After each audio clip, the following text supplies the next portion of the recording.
Gloire à Jésus. Bienvenue à tous sur une autre dimension avec Christ. Jésus est là, comme il est dit dans la parole. Là où 2 ou 3 d'entre nous sont réunis, là, il est là, au milieu. Et je veux bénir le nom du Seigneur pour toi qui es connecté actuellement. Et toi qui te connectes, toi qui t'apprêtes à te connecter. Il dit qu'il est au milieu de ceux qui sont réunis en son nom. Ce qui veut dire, c'est pas comme si c'est nous-mêmes qui venons ensemble. Parce qu'en anglais, on dit, is in the midst of those who are gathered together. On ne s'est pas dit, on vient ensemble. Mais par l'Esprit, nous tous, nous nous retrouvons là. Et le Seigneur est parmi nous dans ce genre de réunion. Parce que c'est sa réunion à lui. Nous voulons rendre gloire à Dieu pour ce temps qu'il permet. Élevons la voix ensemble et prions. Père, nous voulons bénir ton Saint-Nom, glorifier ton nom, le nom qui est au-dessus de tout nom. Seigneur, qui est comme toi, qui peut se présenter même devant toi comme il veut, ou qui peut, Seigneur, entrer dans ta présence comme il veut. Tu es saint. Tu es Dieu. Il n'y a aucun autre comme toi. Et encore aujourd'hui, tu permets que nous venions. Purifie-nous par ton sang, Seigneur Jésus. Donne-nous la compréhension de ta parole, de ton enseignement. Que les voiles de l'aveuglement soient ôtés. Que tout ce qui bouche nos oreilles soit enlevé, que nos oreilles soient débouchées. Que nos yeux voient comme tu veux qu'on voit. Que nos oreilles entendent comme tu veux qu'on entende. Et que nos cœurs reçoivent comme ton cœur ressent. Dans le nom de Jésus. J'asperge ce lieu avec le sang de l'agneau. Prends le contrôle. Et donne-nous encore de parler du Saint-Esprit, Dieu, la 3e personne de la Trinité, le Paraclet, celui qui est là avec nous, le sceau de la rédemption, l'Esprit de vérité. Dieu, merci pour ce temps. Au nom de Jésus. Amen. Amen. Alors, nous sommes encore réunis aujourd'hui à la fac, la foire aux questions d'une autre dimension avec Christ. Et nous allons sans plus tarder commencer avec la première question qui dit « Bonjour maman, très bonne initiative, j'ai une question. Le Saint-Esprit prépare le cœur des incroyants à recevoir l'Évangile selon Jean 16, 8. Je vais lire Jean 16, 8. Jean 16, 8, afin que les autres sachent de quoi tu parles. Jean 16, 8 dit « Quand il sera venu, il prouvera à ceux qui vivent dans le monde la réalité du péché, de la justice et du jugement. » Voilà ce que Jean 16, 8 dit. Alors, dit Béranger, ma question, les personnes qui acceptent l'évangile sont-elles prédestinées ou choisies par l'Esprit Saint? Alors, bonsoir Béranger. Je crois que j'avais déjà répondu à cette question, mais je veux encore répondre. Je veux d'abord que tu saches que Dieu donne à chaque être humain l'opportunité pour être sauvé. Il est écrit dans Jean 3,16, « Dieu a tant aimé le monde qu'il a donné son Fils unique afin que quiconque croit en lui ne périsse point, mais ait la vie éternelle. » Donc Dieu n'est pas injuste. D'un et de deux dans son omniscience. Il sait et il a vu qui le suivrait. Je sais que j'ai parlé de ça. Je crois l'avoir dit, que le choix de Dieu n'est pas basé sur la connaissance physique des uns et des autres. Non, non. Ce n'est pas la connaissance physique que Dieu a de toi et de moi qui fait que nous sommes prédestinés, mais c'est la connaissance spirituelle. Car dans Jérémie, il dit dans Jérémie 1, « Je te connaissais avant de te former dans les entrailles de ta mère. » C'est quelle partie de Jérémie qu'il connaissait? Il dit avant de t'avoir formé. Et je crois que j'ai parlé de ça. Dieu connaissait l'esprit Jérémie. Et Dieu a, on dit, je ne sais pas comment on dit ça, si je dois dire, il a éprouvé, il a essayé l'esprit Jérémie. Et il a vu que l'esprit Jérémie a passé l'examen. Donc, c'est ce que Dieu fait pour nous. Donc, ceux-là que Dieu connaissait avant de former dans les entrailles de nos mères, cette connaissance de Dieu, de toi et de moi, spirituellement, déterminera ta prédestination au salut ou pas. Maintenant, est-ce que seul le Saint-Esprit est chargé de prédestiner quelqu'un? Non. Comme tu le vois, l'œuvre du salut, c'est Dieu le Père d'abord, ensuite Dieu le Fils, ensuite le Saint-Esprit. Donc, c'est la Trinité qui est dans cette œuvre de salut, de prédestination. Donc, ce n'est pas que seul ce soit le Saint-Esprit. Je crois que c'est Dieu le Père, Dieu le Fils et Dieu le Saint-Esprit qui te prédestine, qui me prédestine au salut. Et nous pouvons lire Romains 8, 29, 30 pour que tu vois ce que je suis en train de dire. Romains 8, 29, 30 dit qu'il nous a connus d'avance. 29, il dit, en effet, ce que Dieu a enveloppé d'avance dans son plan d'amour, il les a aussi destinés depuis le commencement à porter son image. Il a décidé de faire de ses enfants au même titre que son propre fils et de les façonner pour qu'ils lui ressemblent, afin qu'il soit l'aîné d'une nombreuse famille de frères. Ceux à qui Dieu a réservé d'avance une telle destinée, il les a aussi appelés à venir à lui. Ceux auxquels il a adressé son appel ont aussi été déclarés justes. Et ceux qu'il a fait accéder à cette justice et à cette vie nouvelle ont été revêtus de la beauté, de la sainteté. Dieu leur a accordé leur part de la gloire céleste. Il nous a connus d'avance.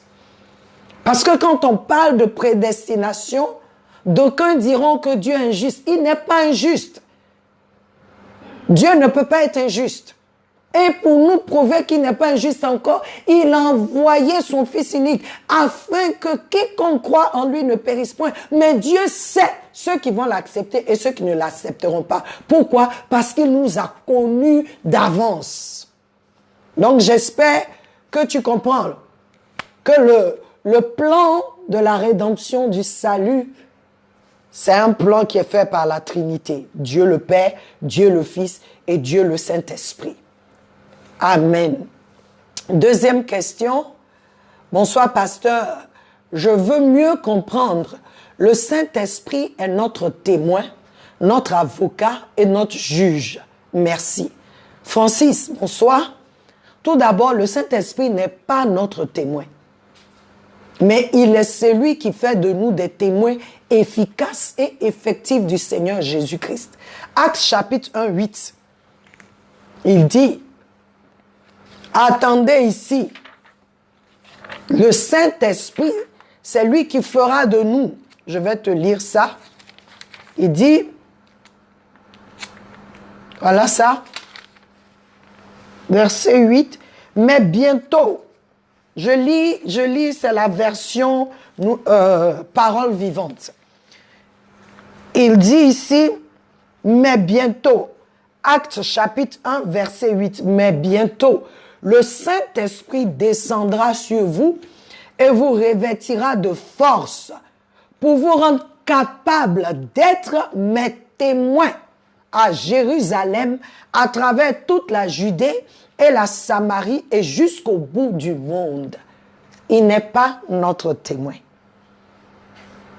Il vient faire de nous des témoins. Il est le témoin premier de Christ. Jean chapitre 16, verset 13, nous dit que le Saint-Esprit vient. Il vient pour parler de Christ. Il dit ici, quand l'Esprit de vérité sera venu, il vous conduira vers la vérité tout entière, car ce qu'il dira, il ne le tirera pas de son propre fond. Il répétera seulement ce qu'il aura lui-même entendu et vous annoncera ce qui doit arriver. Sa mission sera de manifester ma gloire. Verset 14. Car il puisera dans ce qui est à moi et vous le communiquera. Vous comprenez? Il vient pour témoigner de Christ. Il ne témoigne pas de toi ni de moi. Il faut que ça soit clair. Mais il est notre avocat. Ce paraclet, en grec qui dit parakletos, qui veut dire avocat, défenseur. Cette aide divine, il n'est pas notre juge, mais il nous convainc du péché, de la justice et du jugement de Dieu. Jean chapitre 16, verset 8, je vais lire ça. Quand il sera venu, il prouvera à ceux qui vivent dans le monde la réalité du péché, de la justice et du jugement. Il leur fera d'abord prendre conscience, ensuite, de quel côté est la justice, en leur révélant, j'ai sauté, il leur fera, verset 9, il leur fera d'abord prendre conscience de leur péché, qui consiste à refuser de croire en moi. Il leur montrera ensuite de quel côté est la justice, en leur révélant que je m'en vais auprès du Père lorsque vous m'aurez perdu de vue. Enfin, il leur ouvrira les yeux au sujet du jugement divin, puisque le dominateur de ce monde est d'ores et déjà condamné. Il vient, ce que le Saint-Esprit vient pour toi, chrétien, quand il vient te dire, tu es juste, tu es saint. Ce travail-là, ce que tu fais là, ce n'est plus ce que toi tu dois faire. Il vient convaincre. Il ne vient pas nous juger. Le temps du jugement arrivera, mais il ne vient pas juger. Donc le Saint-Esprit n'est pas ton témoin, n'est pas mon témoin. Il est le témoin de Jésus. Il fait de toi un témoin effectif. Moi, un témoin effectif et efficace. Alléluia. Il vient, il est notre avocat parce que il se tient comme notre avocat, comme notre défenseur. Il se tient comme celui-là qui dira aux réclamations ténébreuses, elle ou il est dans le sein, il a accepté le Seigneur, donc il appartient à la famille céleste. Donc je suis, parce que le fait qu'il soit là, le sceau, déjà te défend contre les ténèbres. Il est le sceau de la rédemption. Amen. J'espère que tu comprends, que tu as compris. Francis. Question 3. Bonsoir, pasteur. Ma question est la suivante. Pourquoi le Saint-Esprit a-t-il été donné? Bonsoir. Nous parlerons de ce sujet le samedi prochain. Donc, je ne veux pas aller rapidement. Pourquoi le Saint-Esprit a-t-il été donné? Et déjà, par la réponse à Francis te donne déjà une réponse. Il est là comme notre avocat, mais il est là comme celui-là qui nous aide à accomplir notre appel, le plan de Dieu pour notre vie. Et ce que seulement je veux te dire, le Seigneur Jésus-Christ lui-même nous dit, il est avantageux pour vous. C'est le thème du samedi prochain. Il dit, il est avantageux pour vous que je m'en aille. afin que l'esprit de vérité vienne et qu'il vous conduise. Le Seigneur Jésus était là physiquement, en chair et en os, tout le monde le voyait. Il ne pouvait pas être partout en même temps, mais le Saint-Esprit peut être partout en même temps. Le Seigneur Jésus est venu pour accomplir une mission précise, donc il fallait qu'il prenne un corps. Mais le Saint-Esprit rentre partout. Il peut habiter en toi, il habite en moi en même temps.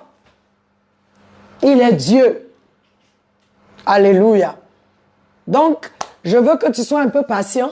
Pour samedi, nous allons parler de pourquoi le Saint-Esprit a été donné. Pourquoi est-ce qu'il est là? Mais simple, tout ce que je veux que tu saches, que c'est pour nous un avantage de l'avoir avec nous. Car si le Seigneur Jésus dit, il est avantageux pour toi que je parte afin que l'Esprit de Dieu vienne, ça veut dire qu'il est vraiment avantageux pour toi et moi. Donc ça, c'est l'introduction pour le samedi. Donc je t'attends connecté pour le samedi prochain. Merci. Question numéro 4. Bonsoir, pasteur. Je suis monsieur Fulbert, Macori résidentiel. Ma question est la suivante. Le Saint-Esprit est venu achever l'œuvre du Christ. Est-ce que cela veut dire que Christ n'a pas terminé sa mission? Alors pourquoi a-t-il dit tout est accompli? Bonsoir, monsieur Fulbert. Bon, je ne sais pas d'où tu tiens cet enseignement, parce que ça ne vient pas de moi. Alléluia. La réponse, c'est non et non. Il ne vient pas accomplir ou terminer l'œuvre du Christ. Le Saint-Esprit vient tout simplement manifester le travail fini de Jésus-Christ en toi et en moi. Alléluia. Jésus a dit, tout est accompli. On va lire pour que tu sois, tu aies une vraie compréhension. Le Seigneur Jésus-Christ a tout fini. S'il n'avait pas fini, le Saint-Esprit ne serait pas venu. Ça, il faut que ce soit clair. Tant que Jésus n'avait pas terminé, le Saint-Esprit ne peut pas venir habiter en toi ni en moi. C'est parce que l'œuvre, la mission de Christ a été terminée. La mission de Christ a été accomplie. Donc, on va lire Jean 19, 28.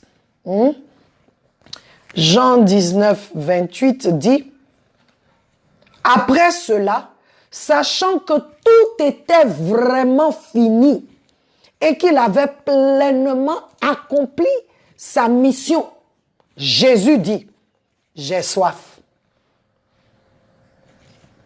Jean 19, 28, je relis. « Après cela, sachant que tout était vraiment fini et qu'il avait pleinement accompli sa mission, Jésus dit, « J'ai soif. » Cela pour que se réalise jusqu'au bout ce que l'Écriture avait prédit.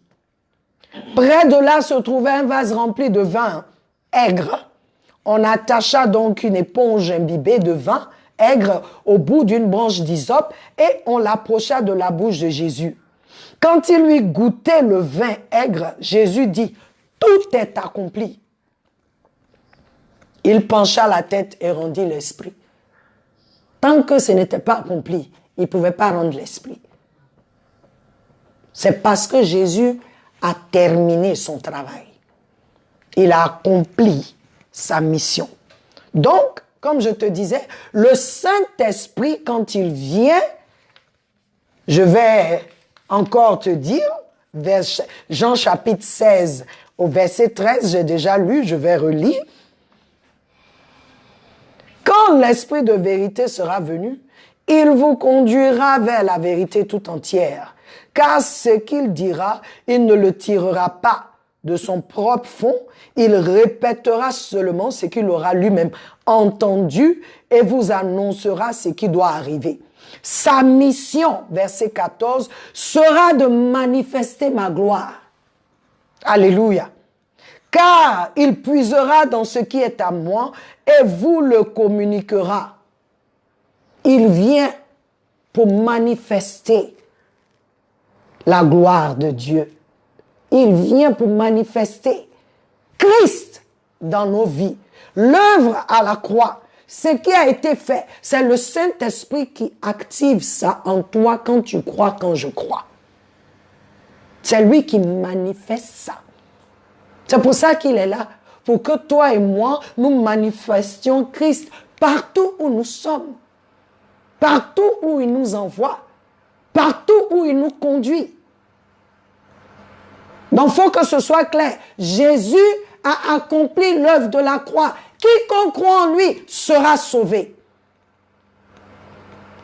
Personne d'autre ne doit aller comme des gens qui disent aujourd'hui, c'est eux les nouveaux, les sauveurs. Non, non, non, il y a un seul qui est venu. Il s'appelle Jésus-Christ. Aucun homme n'était digne. La Bible nous dit, dans le livre d'Apocalypse, qu'aucun homme n'a été digne d'ouvrir le livre. Ce livre-là, qui était dans la main du Père, l'ange s'est tenu. Qui peut ouvrir? On dit, il fut trouvé aucun homme dans les cieux, aucun être sur la terre, aucun, même pour regarder le livre, aucun, sauf l'agneau qui avait été immolé, Jésus-Christ de Nazareth. S'il n'a pas accompli, il ne peut pas se lever. La Bible nous dit que Jean pleurait. Oh, mais il y a un ancien devant le trône qui s'est levé. Il dit, ne pleure plus. Je veux dire à quelqu'un, ne pleure plus. Jésus a accompli l'œuvre à la croix. Jésus a payé ta dette. Jésus a vaincu la mort pour toi. Il a vaincu les ténèbres pour toi. Il a vaincu la maladie. Car par ses maîtresses, toi et moi, nous avons été guéris. La Bible dit, quand il est sorti, Jésus dit, j'ai dans ma main les clés de la mort et du séjour des morts. Donc s'il a les clés, c'est lui le patron désormais. Il n'acceptera pas que ses enfants goûtent à la mort. Je crois que j'ai déjà parlé de ça. Ceux qui quittent cette terre sont emportés par les anges. Ceux qui sont morts sont ensevelis. Je veux encourager quelqu'un. Jésus-Christ a payé ta dette. Je ne sais pas dans quoi tu es. Je ne sais pas ce qui te fatigue. Je ne sais pas quel genre de sacrifice tu dois faire. Combien de juju tu dois faire. Parce que quand tu fais ça, tu dois renouveler chaque fois. Quand tu as tué un magouya, demain on te demande de tuer un lézard qui est plus gros que le magouya. Après le lézard, on dit, ah, il faut trouver un crocodile. Quand tu as fini un crocodile, on dit, ça ne suffit plus. Hein. Il faut maintenant un être humain. Et d'année en année, tu es lié. Et je veux que tu saches que tous ces sangs-là crient contre toi. Parce que le jour va arriver où tu vas rendre compte pourquoi tu as tué ces animaux, pourquoi tu as tué ces êtres vivants ou ces êtres humains. Le Seigneur ne laissera pas ça passer. Parce que le sang de ces choses-là, de ces êtres vivants, que ce soit dans le monde animal ou humain, crie à Dieu pour la justice. Je veux encourager quelqu'un. Sors de là où tu te trouves. Jésus-Christ a payé ta dette. Reçois-le comme Seigneur et Sauveur. Accepte le sacrifice de la croix et tu seras sauvé. C'est aussi facile. Mais pour Jésus, ce n'était pas facile. Il devait aller à la croix, être crucifié. Pour Jésus, ce n'est pas facile. Je veux t'encourager. Donne ta vie à Christ. Vous savez, je lisais Ecclésiaste, je pense que c'est le chapitre 13. Je pense au verset 30. Je veux vous partager ça. Oui, voilà ça, chapitre 12. Dans ma Bible en anglais, verset 13. Ecclésiaste, qui parle de vanité des vanités, parce qu'il a, le Salomon a tout essayé. sur la terre ici. Tous les vices, tout ce qu'il pouvait. Mais voilà la conclusion. Il dit, let us hear the conclusion of the whole matter. Écoutons la conclusion de toute cette affaire. Fear God, crains Dieu, and keep his commandments, et garde ses commandements. For this is the whole duty of man. Il dit car cela est tout le devoir de l'homme. Crains Dieu et garde ses commandements. Il dit c'est tout surtout. C'est ça le devoir de l'homme. Il dit tu peux avoir tous les diplômes que tu as. Il dit tout ça la même, c'est la fatigue. Pas que je sois contre, parce qu'on doit être sauvé. Mais il se lève pour dire, si c'est sagesse là, Dieu m'a donné. Si c'est richesse là, Dieu m'a donné. Femme, Dieu m'a donné. Plaisir, j'ai eu. Tout ce qu'il faut essayer là, j'ai essayé. Moi, Salomon. Mais je viens à la conclusion que tout ça, c'est la vanité. Parce que je me rends compte que le devoir de l'homme, c'est de craindre Dieu et garder ses commandements. Et le verset 14, voilà ce qu'il dit. For God shall bring every work into judgment. Dieu enverra toute œuvre en jugement. With every secret thing, whether it be good or whether it be evil. Toute chose secrète sera exposée, que ce soit bon ou mauvais. Maintenant, je t'encourage. Tu sais, quand le soleil brille, on est en été là, tout est bon. Il y a, j'oublie le nom de ce monsieur, il y a eu un ouragan aux États-Unis, je crois en Floride du Sud. Et toutes les maisons qui étaient là ont été détruites, sauf la maison d'un gars. Sauf la maison d'un gars. Et ils sont venus lui demander, pourquoi est-ce que ta maison n'a pas été détruite? Il dit, quand je suis venu dans ce coin, je suis allé au ministère de construction. Et je leur ai demandé, dans ce lieu-ci, comme on sait qu'il y a des ouragans et tout, qu'est-ce qu'il faut faire? Qu'est-ce qu'il faut faire? Et on lui a dit, ici, si tu veux habiter, voilà comment tu dois construire ta maison parce que c'est une zone à risque. C'est une zone où il y a l'inondation, c'est une zone où il y a des problèmes. Il dit c'est une zone. Donc si tu veux que ta maison tienne le jour de la tempête, voilà comment tu dois construire. Il a construit selon le code qu'on lui a donné. Il dit, j'ai construit selon le code. Ma maison a tenu lorsqu'il y a eu la tempête. Mon frère, ma soeur, ne regarde pas le soleil qui brille pour penser que tout va bien. Écoute les conseils que te donne la parole de Dieu. Entends la voix de l'Esprit et reçois Jésus-Christ comme Seigneur et Sauveur, parce que c'est lui seul qui est venu sur cette terre avec la mission de payer ta dette, car la Bible dit que le salaire du péché, c'est la mort. On a vu avec Adam et Ève, ils sont morts. Mais Jésus est venu avec la grâce. Non seulement il a payé ta dette et ma dette, mais en le recevant, il te donne encore la vie éternelle. C'est comme Adam et Ève dans le jardin d'Éden. Il y avait l'arbre de vie et il y avait l'arbre de la connaissance du bien et du mal. Ils ont choisi l'arbre de la connaissance du bien et du mal. Ils ont laissé l'arbre de vie. Dieu nous renvoie encore l'arbre de vie en Jésus-Christ. Mange de cet arbre. Mange du fruit de cet arbre et tu vivras. Parce que le jour de la tempête arrivera, mon frère. C'est pas si, c'est quand. Quand ça va arriver, est-ce que ta maison tiendra. Est-ce que tu auras bâti sur le roc? Alors, je veux encourager quelqu'un. Donne ta vie à Christ, c'est simple. Reçois-le, crois en lui et reçois-le. Au nom de Jésus. Merci Fulbert pour ta question.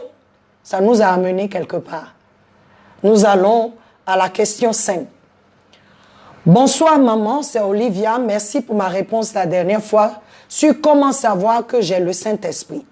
J'ai une petite question. Dans l'Ancien Testament, la nuée devant les enfants d'Israël dans le désert, c'était le Saint-Esprit? Je veux qu'on lise, ma chérie, pour que tu vois un peu. Je pense que j'ai écrit ça ici. Voilà, j'ai écrit.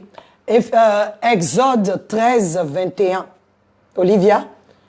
Et le Seigneur, Exode, si tu as ta Bible, prends ça, Exode 13, 21, qui dit, et le Seigneur, et le Seigneur allait devant eux, de jour dans une colonne de nuages pour les conduire par le chemin, et de nuit dans une colonne de feu pour les éclairer, afin qu'ils marchent de jour et de nuit. Si tu remarques ici, le Seigneur, là, c'est écrit, tout est écrit en majuscule. Un grand caractère. Et je veux que tu saches que cela fait référence à Jéhovah. Jéhovah en hébreu. Le Dieu qui existe de par lui-même. Le Dieu éternel. Voici ce qui était devant comme une nuée et ce qui était derrière comme le feu pour Israël.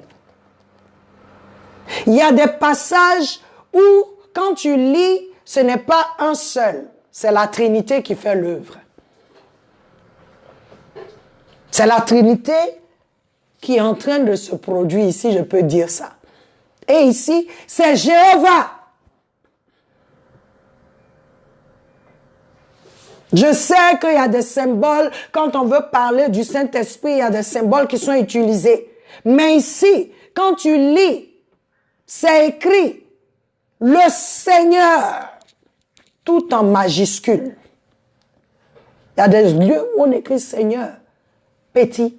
Mais quand on écrit le Seigneur, on parle de Dieu,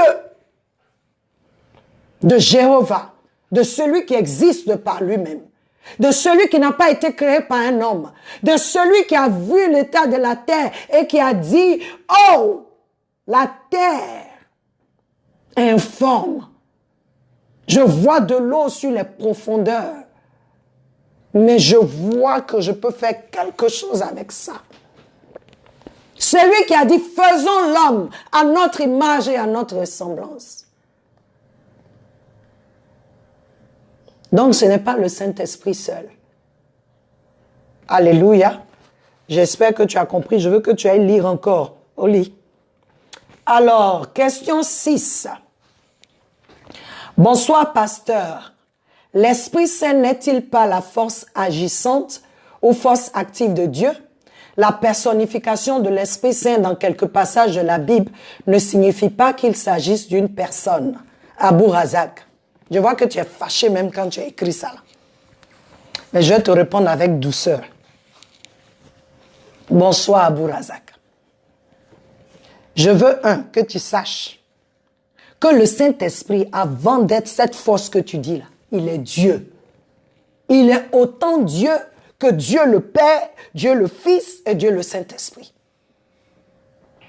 Et je veux aussi que tu saches qu'il est autant une force comme Dieu le Père est une force et Dieu le Fils est une force. Ils sont tous cette puissance inébranlable. Cependant, c'est dans leurs fonctions respectives que chacun joue son rôle à lui, mais tout en restant unis l'un à l'autre. Dans l'enseignement, nous avons dit que le Saint-Esprit manifeste des attributs d'une personne. Donc, il a aussi cette vertu. Il n'y a rien de faux dans ce qu'on a dit et rien qui contredit, surtout, Si nous partons du fait que l'homme a été créé à leur image, à leur image. À l'image du Père, à l'image du Fils et à l'image du Saint-Esprit. Tu es une personne, car Dieu a en lui les attributs d'une personne. Si Dieu n'avait pas les attributs d'une personne, toi tu ne serais pas une personne, moi je ne serais pas une personne. En même temps que nous devons, nous, notre niveau, peut-être que c'est ce qui te fatigue, parce qu'on dit qu'il est une personne. Oui, mais c'est que sa pensée, il n'y a rien de charnel dedans. Il est intelligent, comme tu es intelligent, mais son intelligence est au-dessus parce qu'il est Dieu. Alléluia. Donc j'aimerais que tu réécoutes l'enseignement du samedi dernier. Faut pas te fâcher, mais il est une personne aussi. Alléluia. Sois béni. J'espère que c'est clair. Tout ce que tu as, toi et moi, nous sommes créés à l'image de Dieu et à sa ressemblance. À l'image, nous devons être comme lui, sa ressemblance, nous devons fonctionner comme lui. Donc si toi, tu es une personne, Dieu aussi a une personnalité. Mais elle est divine. Elle est divine. Sois béni, Abou Razak. Bonsoir, pasteur. Je suis Kevin de Plateau Les Perles. Le Saint-Esprit a-t-il des symboles? Comment le reconnaître? Bonsoir, Kevin.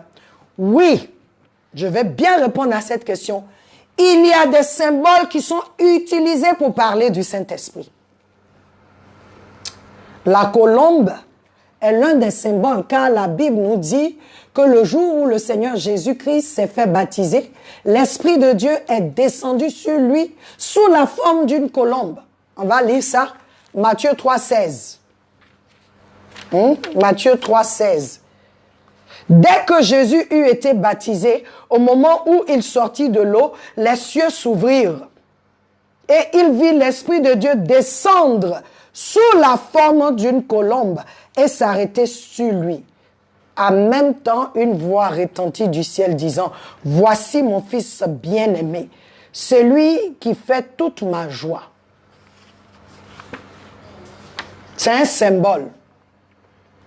Et nous aurons un enseignement, Dieu voulant, sur les symboles qui sont utilisés pour parler du Saint-Esprit. Mais je veux vraiment, je veux encore venir, je voudrais que tous ceux qui m'écoutent, toi qui m'écoutes, qui as posé la question, Kevin, que nous sachions que les symboles ne sont pas le Saint-Esprit. Mais ce sont des choses par lesquelles le Saint-Esprit choisit de s'exprimer. Je veux que ça soit clair. Parce que si aujourd'hui je te dis que le Saint-Esprit est le feu, et puis le feu vient descendre ici, là vous avez dit c'est Dieu qui est descendu, oh peut-être c'est Satan. Donc faisons attention. Il utilise ce qu'il veut pour se manifester, pour s'exprimer. Mais la chose qu'il utilise, ce n'est pas lui. Ce n'est pas parce qu'il m'utilise pour prophétiser que je suis lui. Je veux qu'on s'entende dessus. Il y a des choses que nous utilisons, des choses que Dieu utilise dans la Bible pour s'exprimer. Mais ne le ramène pas au niveau. Donc, c'est pas pour ça que quelqu'un va l'acheter des colombes pour mettre dans sa maison pour dire, voilà le Saint-Esprit, tu t'es trompé. Il l'utilise pour s'exprimer. Et Dieu voulant, comme je dis, comme nous sommes dans marcher par l'Esprit, nous allons étudier ça. Nous allons étudier les symboles qui sont utilisés pour parler du Fils, pour parler du Père, pour parler du Saint-Esprit. Mais je veux que nous sachions que ce sont des symboles que Dieu utilise pour s'exprimer. Amen. Alors, je crois que je vais à la dernière question. Alléluia. Non, tu as posé encore une autre question. Tu as dit, comment le reconnaître? Bon, ta question est un peu bizarre. C'est comment reconnaître le Saint-Esprit ou bien comment reconnaître, le reconnaître dans les symboles qui sont utilisés. Donc, je ne sais vraiment pas quel est. Si tu es là, peut-être tu peux écrire pour nous dire c'est quoi au juste ce que tu veux dire. Pendant que je réponds à la dernière question, tu peux écrire pour nous dire ça. Est-ce que c'est comment reconnaître le Saint-Esprit au travers des symboles ou bien comment reconnaître le Saint-Esprit? Donc, si tu n'arrives pas à le faire, fais-le pour la prochaine question, pour le mardi prochain, pour que je puisse répondre à cela. Question 8. Bonsoir maman. Très bonne initiative avec papa. Ma question pour l'émission du samedi dernier. Je veux des secrets pour différencier le Saint-Esprit et les autres esprits pendant le culte lorsqu'une personne est en transe. Bonsoir et merci de nous apprécier, papa et moi. Alors, je ne sais pas comment, déjà je veux que tu saches, quelqu'un, c'est clair, quelqu'un qui agit, qui fait des choses qui sont contraires à la parole, déjà. Quelqu'un qui agit contrairement à la parole. Il faut que tu saches que le Saint-Esprit n'est pas là-bas. C'est pas le Saint-Esprit. Mais ce serait... Je vais écrire ce que j'ai dit. J'ai dit, j'ai un secret, et c'est celui-ci. Le Saint-Esprit lui-même rendra témoignage à ton esprit que c'est lui, ou c'est pas lui. Parce que, il y a souvent des choses qu'on regarde, nous on dit, est-ce que c'est Dieu? Et puis c'est Dieu qui fait. Il y a souvent des choses aussi, on regarde, on dit, est-ce que c'est Dieu? C'est pas Dieu. Mais j'ai la ferme assurance, en tant que fils de Dieu, il y a des choses, l'Esprit de Dieu en toi te dit, ça là, c'est pas moi. Il te dit. C'est pourquoi je ne peux pas dire, quand ça se passe comme ça, c'est pas lui. Non, ça veut dire que j'ai maîtrisé le Saint-Esprit. Non. Mais il y a une seule chose que je sais. Il va rendre témoignage à ton esprit que c'est lui ou bien c'est pas lui. Il rend témoignage. Il te dit ça c'est de Dieu ou ce n'est pas de Dieu. La semaine dernière, le samedi, lorsqu'on a partagé, la Bible le pasteur a partagé sur le livre des Actes où Paul voulait aller dans une ville. 2 villes, le Saint-Esprit a dit non, ne va pas là-bas, ne prêche pas là-bas. Est-ce qu'il est venu dire, Paul, je ne veux pas que tu rentres là-bas? Non. Mais son esprit a ressenti ce que l'Esprit de Dieu, peut-être qu'il n'était pas à l'aise, je ne sais pas, parce que je ne veux pas venir donner mon expérience. Je vous ai dit, tout ce que nous allons faire, c'est écrit ici. Chacun de nous doit avoir sa propre expérience. Et pour cela, j'ai besoin d'avoir une vraie intimité avec le Saint-Esprit.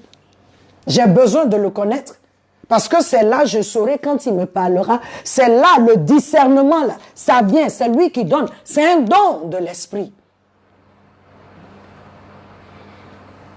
Parce que quand tu dis de faire la différence, c'est le discernement que tu dois avoir. Mais le discernement vient du Saint-Esprit. C'est un don du Saint-Esprit. Et tu as ce discernement, comme j'ai enseigné sur l'esprit de l'homme, j'ai dit la fonction de l'esprit de l'homme, c'est ça, qui discerne par intuition, pas par les choses extérieures, mais par intuition. Cette intuition, c'est la communion que tu as avec le Seigneur, tu as avec l'Esprit de Dieu. C'est de là que ces choses viendront. Et nous avons parlé le samedi dernier que la chose dont nous avons beaucoup plus besoin de développer, de connaître, c'est notre communion. Il dit, je crois, dans 2 Corinthiens, si je ne me trompe pas, laisse-moi lire, 2 Corinthiens 13, hein? Je crois 13, 14 ou 14, 13 là, si je ne me trompe pas. C'est ça, 2 Corinthiens, en français c'est 13, 13. Que le Seigneur Jésus-Christ vous accorde sa grâce, que Dieu vous témoigne son amour et que le Saint-Esprit vous accorde la communion avec lui et vous conduise. J'ai dit, le Père, c'est l'amour qu'il nous a manifesté en donnant son Fils unique, afin que quiconque croit en lui ne périsse point, mais ait la vie éternelle. Et le Fils est venu avec la grâce pour chacun de nous qui le reçoit.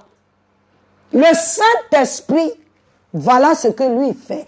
La communion avec lui pour nous conduire. Donc chacun de nous devra cultiver cette partie-là, connaître le Saint-Esprit et cultiver cette communion avec lui. Là, quand il nous parle, parce qu'on a l'habitude de l'entendre, on le connaît, on sait où il va. Quand il nous parle, nous saurons que ce que telle personne est en train de prêcher ou faire n'est pas de Dieu ou de Dieu. C'est lui qui nous donnera le discernement. Il témoignera, hey, ça là, ce n'est pas moi. Donc, mon seul secret, c'est ça. C'est lui seul qui témoigne. C'est de moi, c'est pas de moi. Mais pour qui il témoigne, c'est que tu connais sa voix. C'est que tu le connais. C'est pour ça que nous faisons cette étude. Pour que nous, les enfants de Dieu, nous puissions discerner les temps. Nous puissions discerner ce qui arrive, ce qui se passe. Quand Dieu nous dit, il dit, il ne va pas cacher les choses à ses prophètes. Pourquoi il y a des choses qui nous surprennent? Il peut, parce qu'il est souverain, il peut nous surprendre. Mais il y a certaines choses, car la Bible dit dans Deutéronome 29, 29, que les choses secrètes appartiennent à Dieu, mais les choses révélées appartiennent à nous, nous et à nos enfants, afin que nous pratiquions la loi de Dieu. Ça veut dire que Dieu ne veut pas que nous soyons ignorants. Mais pour que Dieu me révèle les secrets, les choses, mais c'est qu'on a une communion avec lui. Et cette partie-là, c'est le Saint-Esprit qui fait en nous. Donc, je veux nous encourager, mes frères, mes sœurs, il est 19 heures, qu'on le veuille ou pas, quel que soit le nombre de questions, on dépasse le temps. Je veux nous encourager. Cherchons le Saint-Esprit. Moi-même, je le cherche, mes frères. J'enseigne pas parce que je le connais tellement. Je veux le connaître et aller à cette autre dimension avec Christ. Alléluia. La semaine prochaine, nous parlerons pourquoi Dieu a donné le Saint-Esprit.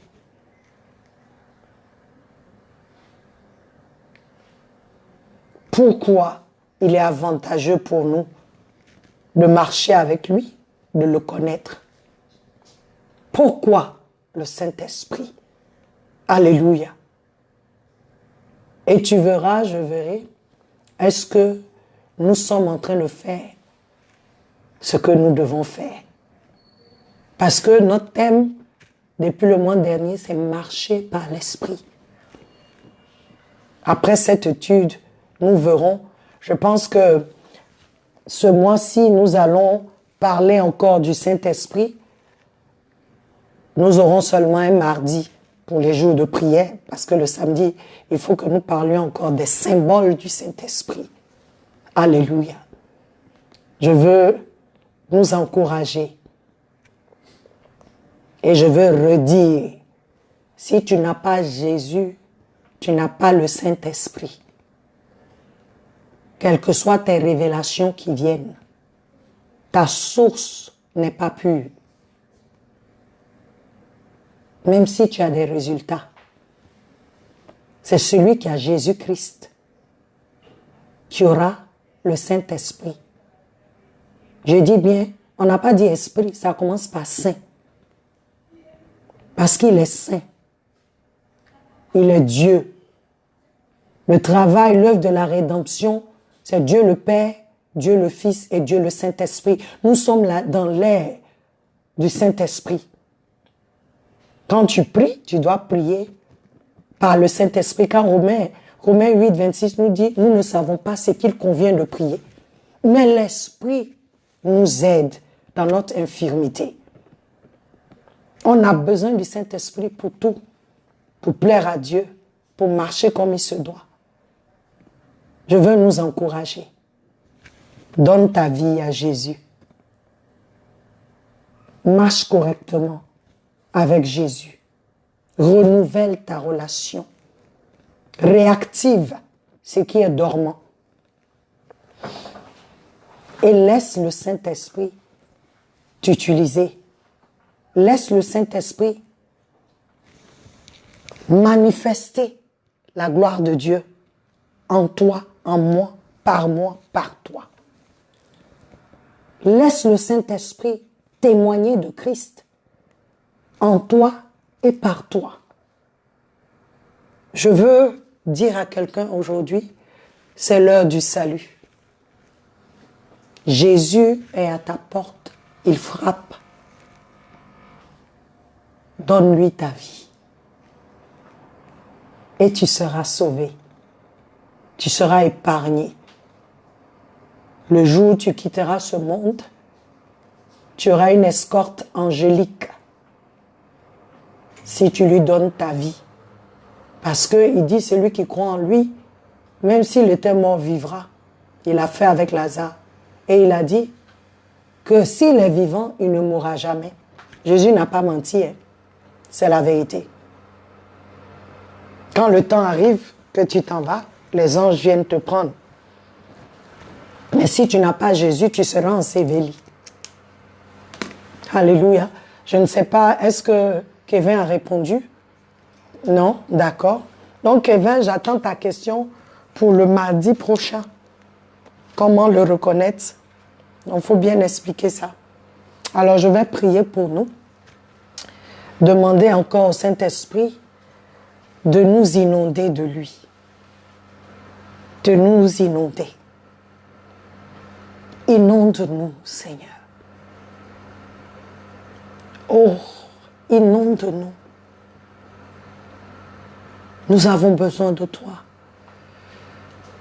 Nous t'avons tellement attristé dans nos comportements, notre refus de répondre à ton appel, notre refus de t'écouter. Quand tu nous parles au-dedans de nous, nous avons raisonné tout le temps. Nous sommes devenus tellement rationnels, pensant que nous connaissons. Oh Dieu, je viens encore. Une autre dimension avec Christ, nous venons encore devant toi. Nous te prions d'avoir miséricorde, compassion de ton Église. Et de nous individuellement, de moi-même qui parle, chacun de nous. Nous avons besoin de toi.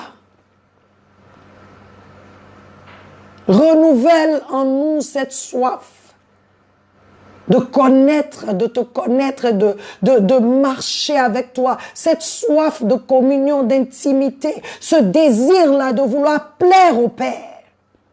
Renouvelle cela en nous. Ravive en nous cette flamme. Nous avons besoin de réveil en tant qu'Église et en tant qu'individu. Tous ceux qui posent des questions ou qui écoutent, je prie que tu répondes à leurs désirs réels que toi tu connais. Que ceux qui sont endormis soient réveillés. Que ceux qui sont réveillés, Seigneur, soient ravivés. Que la flamme brûle en nous, afin que nous annoncions la bonne nouvelle à ce monde qui périt. Tu as dit que c'est par l'Église que la sagesse infiniment variée de Dieu sera connue, manifestée aux principautés et aux hommes. Utilise-nous pour être ces témoins-là dont Christ a besoin. Prends le contrôle. Prends le contrôle, Seigneur. Et donne à ton Église d'être soumise au Saint-Esprit. Donne à moi, à mes frères, mes sœurs, tous ceux qui suivent une autre dimension avec Christ. Donne à chacun de nous d'être soumis individuellement, personnellement au Saint-Esprit et de marcher dans cette communion avec lui. Enlève à nous le désir du show, de vouloir faire des miracles par-ci et par-là, de vouloir se faire voir au lieu de manifester Christ. Saint-Esprit, je veux te connaître. Et je prie pour tous ceux qui regardent, que tu communiques ce désir à chacun de nous, de connaître, afin de connaître la parfaite volonté du Père et de marcher avec toi, au nom de Jésus. Je prie que ceux qui ne connaissent pas Christ, que tu souffles un vent sur eux et que tu les convaincs du péché, du jugement et de la justice de Dieu. Sois béni.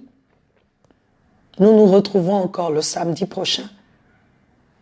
Et notre thème, c'est « Il est avantageux pour toi ». Alléluia. Il est avantageux pour toi. Sois béni. Que Dieu veille sur nous. Que Dieu veille sur la Côte d'Ivoire. Que Dieu veille sur toutes les nations qui suivent une autre dimension avec Christ. Mais particulièrement, je veux encore prier que la Côte d'Ivoire soit sauvée. Que la Côte d'Ivoire soit bénie. Que tout ce qui est trouble, planifié par le monde des ténèbres, que Dieu, dans sa grâce, s'élève en faveur de la Côte d'Ivoire. Que tous ceux-là qui veulent voir le sang versé, que le Seigneur, dans sa miséricorde, les visite. Dans le nom de Jésus. Soyez bénis. Soyons tous bénis au nom de Jésus. Notre temps tire à sa fin. Soyez bénis. Amen.